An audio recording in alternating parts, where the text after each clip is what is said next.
Hey guys, welcome to another episode of Rebuild It. This week we continue on with the body work, and I need to get a move on because the yard needs to be mowed bad.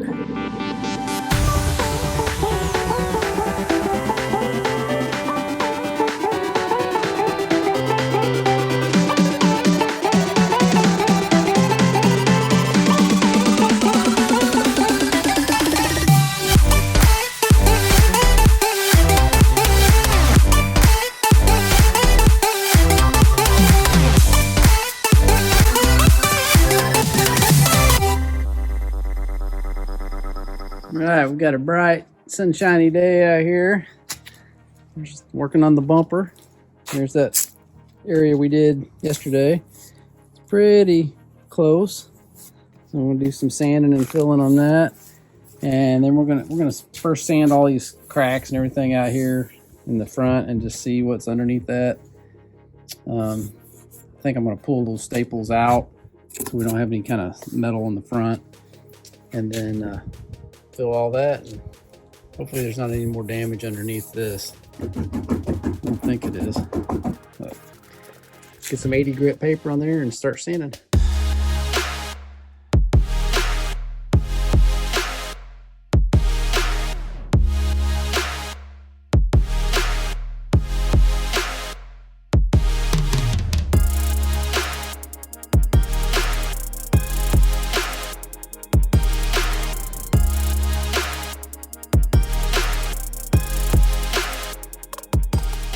Alright, I'm going to try to get these staples out so we can not have any of that metal up underneath there. The sun, having it out in that hot sun to make it soft so they come right out. And it's weird because, I'll show you in just a second, when you look on the bottom side of this, there is no crack. So I don't know if they just stuck those staples in there to hold, to be something like a grip to help for the filler to hold to. There's the staple holes and there's no crack there. So weird. Alright, so I realized I'm out of filler, so I'm gonna have to stop on the bumper for a little while, and I'll go ahead and back over here and start getting ready for primer. And I'm gonna go ahead and remove that fender again back off of that because I have to spray it on the back side and this area that goes down along the trunk lid, and there's a bracket that goes back up under it that I still need to do. So let's just go ahead and take it back off, and then we'll prep it for primer on the stand. It's easier to work on that way anyway. This is Jim. He was our last t-shirt contest winner. You too could win an incredible t-shirt like him, and your life could change forever. You could be out mowing your lawn on a lovely Saturday afternoon when you start to smell smoke. You look up and don't see anything on fire, so you look to your left and then to your right. Nothing. You turn around and see a huge gray plume of smoke billowing over the top of your neighbor's privacy fence. "Oh no," you exclaim. You jump the fence with the grace and ease of a 12-time Olympic gymnast and land on the other side on your feet. There, in front of you, is Ken Block and his infamous Hoonigan all-wheel drive Mustang. He's doing donuts in your neighbor's driveway. "What in the blue blazes?" you shout over the scream of the twin-turbo V8. Ken looks up and sees you and pulls up alongside you. "What's up, dude? That's a sick shirt you've got there. I'm practicing for my next video and wanted someone to ride shotgun. You in? Since there's a bit of danger, you'll be paid handsomely." He nods toward a man you hadn't seen before standing off to your left. The man opens up a briefcase full of $100 bills. "So, dude, you coming?" The point is, this shirt could change your life, but only if you enter.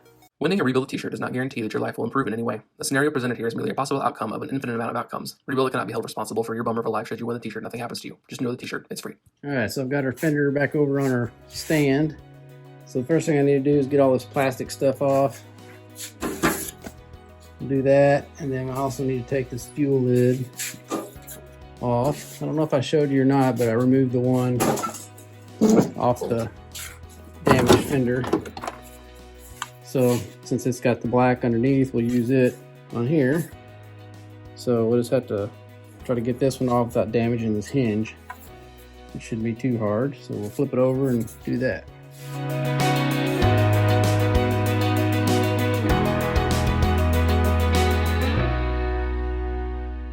Alright, I've got this fender all stripped. Hood latch lock actuator is out. Door, all the little plastics So it's ready to sand down to 220 and prime. And then I realized I'm out of 220 paper. So that's two things I ran out of that we have to kill for something else. So let's come over here to the tub now that I got the fender off, and we can get this thing ready for paint. I'm gonna wire wheel all that old paint off and then check, make sure there's not any little pinholes and stuff in it. If there is, we'll weld it shut and spray paint that.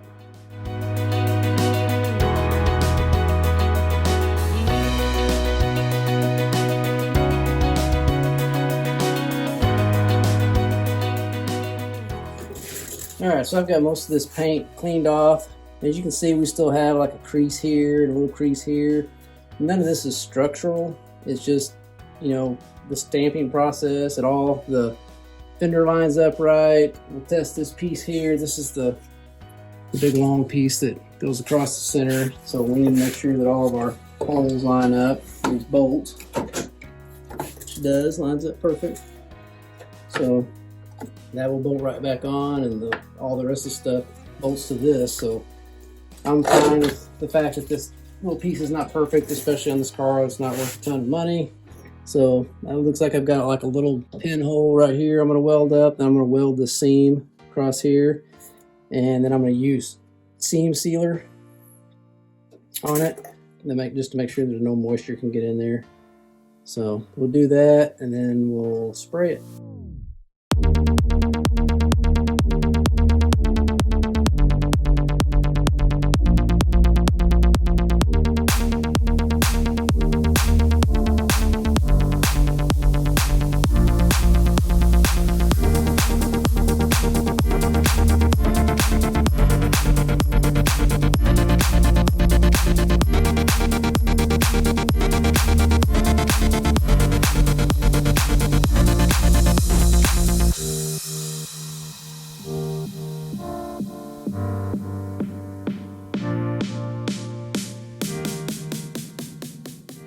Alright, so I've got it ground down good enough. What I'm going to be using is this Eastwood brushable seam sealer, which the last time I used this, I was working on a Triumph Spitfire, which was years ago, so hopefully it's still good. It says you're supposed to stir it up, but I remember it's really, really thick, and once it's on there, it's like a rubberized. Oh yeah, it's still good, see? Very thick. So it should hide all my ugly welds.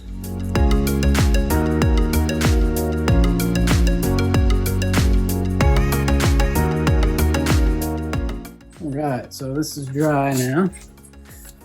And that is rubberized and solid, so that will not leak at all. So what I'm going to do now is get some of that satin black paint. Go ahead and clean this up around here and just kind of spray that in. It's just to protect it a little bit more, because still have some bare metal showing right here. And then we'll be ready to go on to the next thing.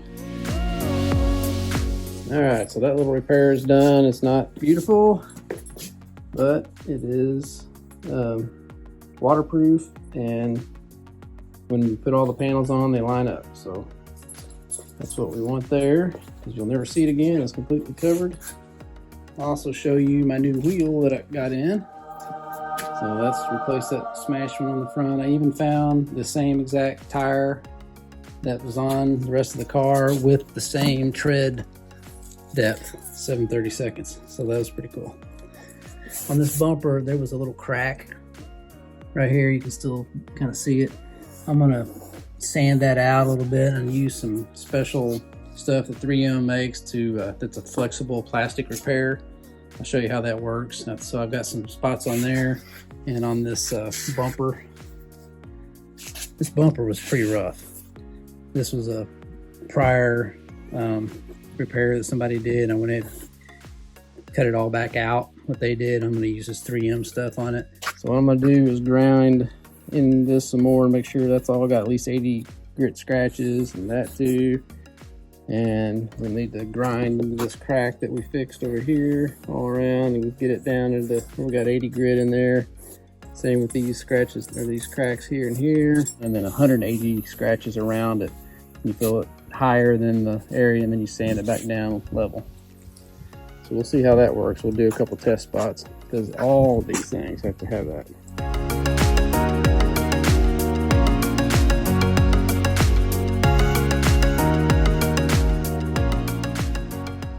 I used a little Dremel to follow these cracks and grind them out down below the surface.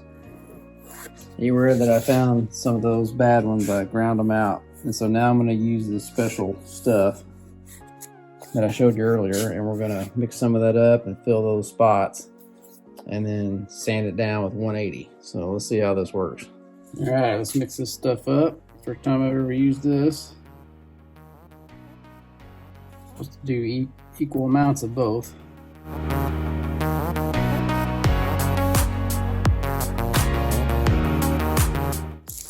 All right, let's take it over there and try it on the bumper.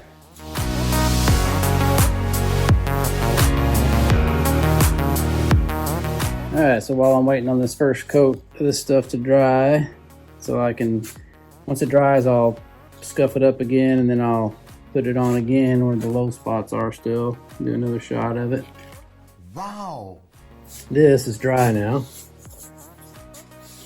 Weird stuff. It's very shiny, but it's dry. So I'm gonna get some 180 on the DA and just see how this stuff sands. I'll try to sand it up just to kind of play with it, feel what it does. And then once we get it sanded down smooth, we'll see what dips we've still got in it, and then we'll scuff that little spot up with 80, and then we'll put another coat on.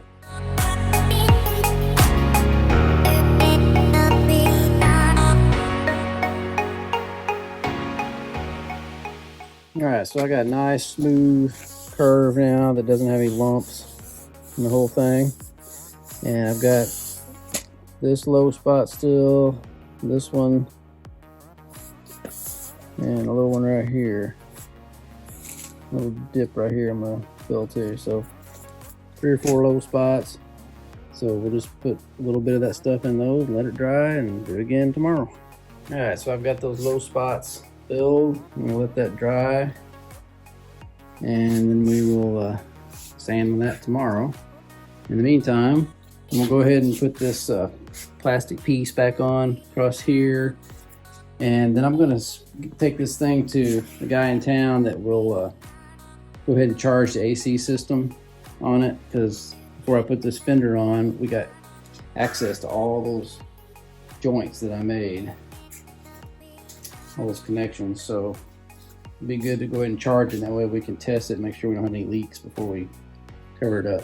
Also, this is the hose that goes to the headlight washer squirter. See, it goes, the other end of it comes up here, and it comes in that squirter right there. And so this one just broke off, so I'm gonna go ahead and cut this clamp off, and then try to heat this hose up enough where I can pull that black piece of the old one out. Hopefully I can get a hold of it good enough to get it out of there. All right, so I got that piece back on. It's good. And I was able to get this piece out of the hose. All right, it's the next day, so I got stuff that is dried.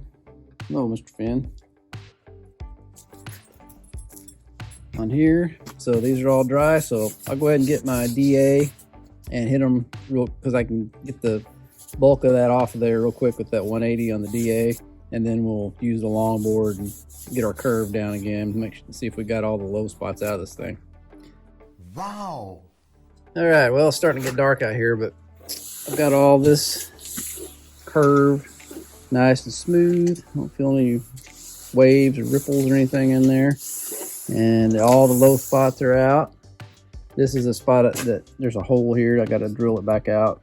There's a spot for license plate, so that's what that is. And this is the area that we did all the repairs from the smashed in part. And it's nice and smooth.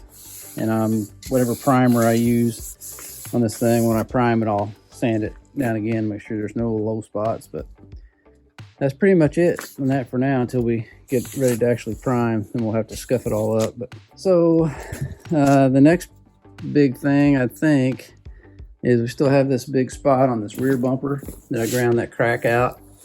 So I'll probably go ahead and just remove that rear bumper, and that way when we do our paint, we could put the hood, the front bumper, this trunk lid, and the rear bumper in the paint booth all at once and spray those by themselves, get those done, and then bring the rest of the car in.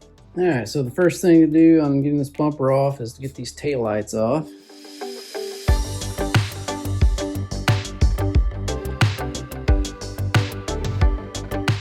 All right, so all those nuts are off and the plug is unplugged, so hopefully this thing just comes out.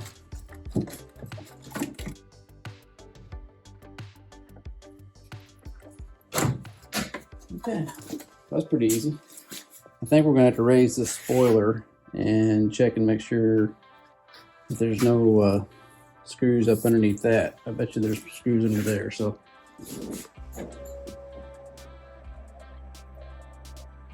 All right, so I did a little research on this bumper, and to get those screws out that are such a nightmare to get to, you have to get these rivets out of the spoiler, peel this top back, and there's bolts up underneath that to take this top of this, take the whole spoiler off. Then you get to those 3 screws. These rivets, I think we can reuse them. We'll get a punch and punch that hole in the center, punch that thing out on all of those, take this top off, and then we'll see what we've got here.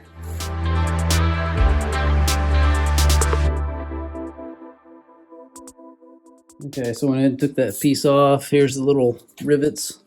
You just punch the center out, and they're plastic, so I hope the centers, when there's the hole they were in, so hopefully they're down inside this and I can get them back out and reuse them.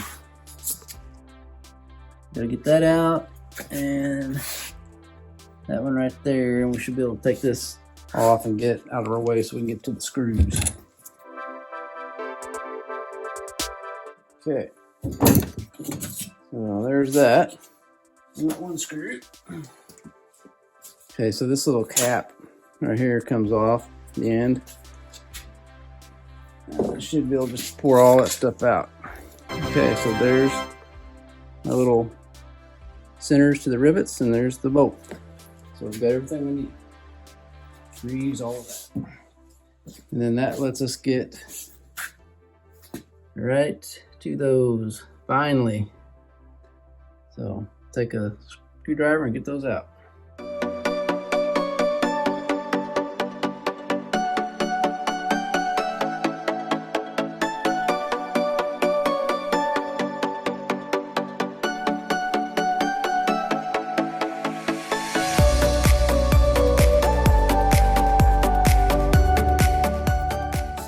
So you can see what's left. There's an emergency latch release cable. Didn't know it was in the back. So I guess you have to take your rear fender liner off to get to that in an emergency.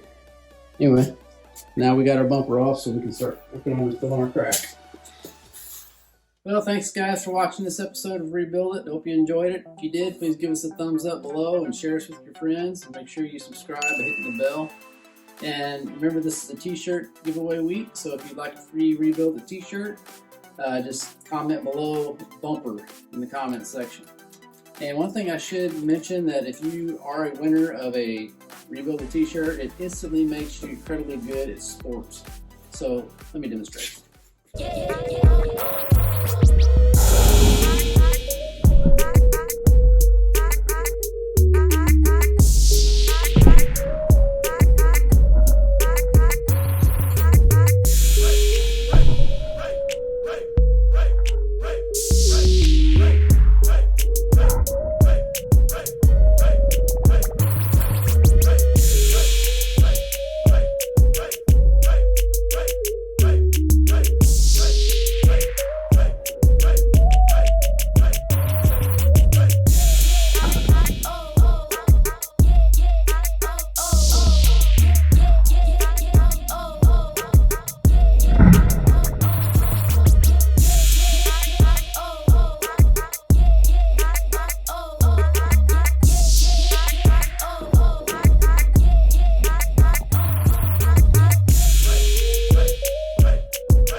for watching, guys. If that doesn't convince you to enter to win a t-shirt, I don't know what will. We'll see you next week. And always remember, don't retire it if you can rebuild it. See you guys next week. Thanks so much, guys, for tuning in and watching this week's episode of Rebuild It. Make sure you subscribe so you don't miss out on any awesome content. Have a good one.